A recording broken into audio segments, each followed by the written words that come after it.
Why your ankles might be causing your knee pain.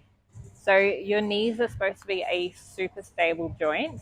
And unfortunately, if your ankles are not mobile enough, your knees are going to take some of that mobility. So they're going to start bending sideways, in, out, in different positions where they're not usually supposed to go. So that's going to put more pressure and strain on your ligaments and tendons around the knee. Your kneecap can also change its position um, when this is happening, and that will cause some pain underneath the knee in the front.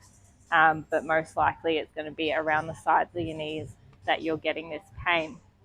So, what you want to do is really make sure that your ankle's mobile enough so that you're not putting that excess strain on your knee. This is Nancy Jane, your local myotherapist, and if you found this video helpful, please share it with your friends, and I will catch you on the next one.